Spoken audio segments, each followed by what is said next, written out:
Assalamualaikum warahmatullahi wabarakatuh. Perkenalkan, nama saya Punggawa Dama Al-Fatah, NIM 1872050016, kelas Pendidikan Ekonomi A. Di sini saya akan mempresentasikan mata kuliah Ekonomi, Koperasi, dan UMKM untuk ulangan akhir semester. Langsung saja kita ke slide pertama. Ya, untuk pembahasan pertama, kita akan membahas tentang pengertian UMKM. Pengertian UMKM, usaha mikro, kecil, dan menengah. UMKM dikenal dengan nama microfinance. Microfinance adalah menyediakan layanan keuangan untuk kalangan berpenghasilan rendah, termasuk konsumen dan wira swasta, yang secara tradisional tidak memiliki akses terhadap perbankan dan layanan terkait. Microfinance saat ini dianggap sebagai cara efektif dalam pengentasan kemiskinan. Dari statistik dan riset yang dilakukan, usaha mikro, kecil, dan menengah mewakili jumlah kelompok usaha terbesar. UMKM telah diatur secara hukum melalui Undang-Undang Nomor 20 Tahun 2008 tentang usaha mikro, kecil, dan menengah. Pembahasan selanjutnya,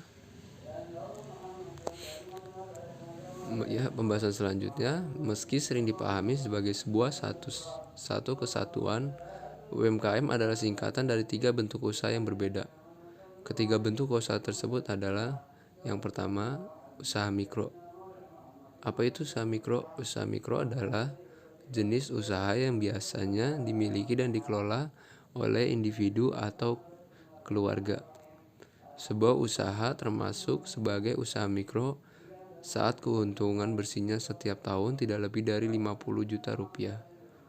Pengelolaan keuangan dalam bisnis mikro ini juga biasanya masih disatukan dengan keuangan pribadi pengelolanya.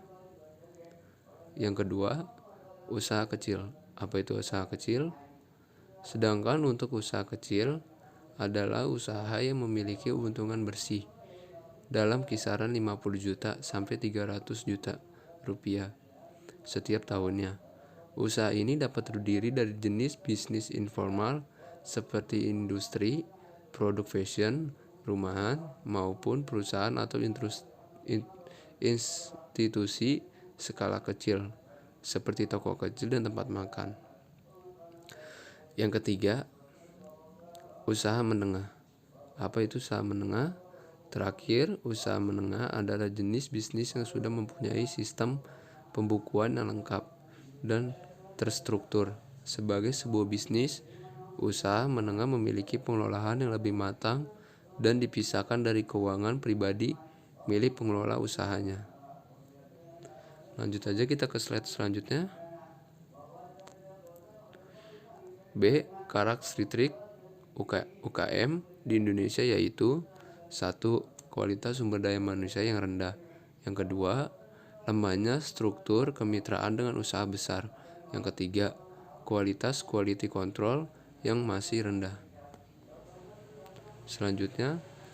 Yang selanjutnya ini C. Kontribusi UMKM. Perekonomian usaha kecil dan menengah UKM mempunyai peran yang strategis dalam pembangunan ekonomi nasional.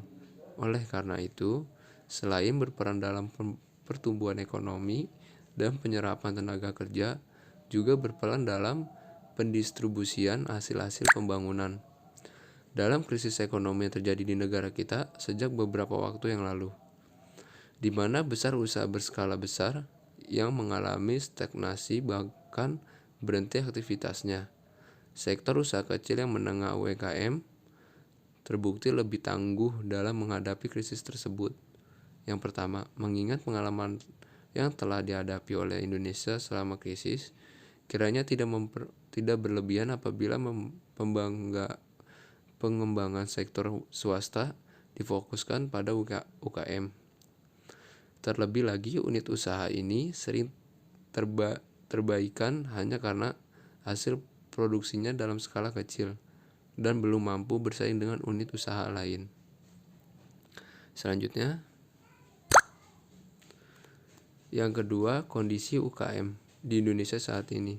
Sektor ekonomi UKM yang memiliki proporsi unit usaha terbesar berdasarkan statistik UKM tahun 2004-2005 adalah sektor 1. Pertanian, peternakan, kehutanan, dan perikanan.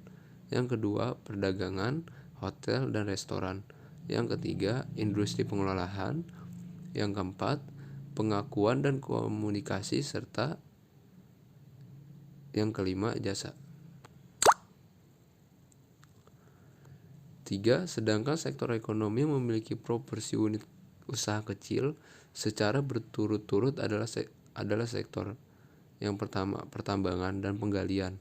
Yang kedua, pembangunan. Yang ketiga, keuangan, persewaan, dan jasa perusahaan. Yang keempat, listrik, gas, dan air bersih. 4. Secara kuantitas UKM memang unggul. Hal ini berdasarkan pada fakta bahwa sebagian besar usaha di Indonesia, lebih dari 99%, berbentuk usaha skala kecil dan menengah UKM. Namun secara jumlah omset dan aset, apabila keseluruhan omset dan aset UKM di Indonesia digabungkan, belum tentu jumlahnya dapat menyaingi satu perusahaan berskala nasional. Selanjutnya, kelima, dasar-dasar tersebut menunjukkan bahwa UKM berada di sebagian besar sektor usaha yang ada di Indonesia. Apabila mau dicermati lebih jauh, pengembangan sektor swasta, khususnya UKM, perlu untuk dilakukan pengingatan. Sektor ini memiliki potensi untuk menjaga kestabilan perekonomian, peningkatan tenaga kerja, meningkatkan PDB, pengembangan dunia usaha, dan penambahan APBN dan APBD melalui perpajakan. Sekian dari presentasi saya Punggau Damal Fata mengundurkan diri. Assalamualaikum warahmatullahi wabarakatuh.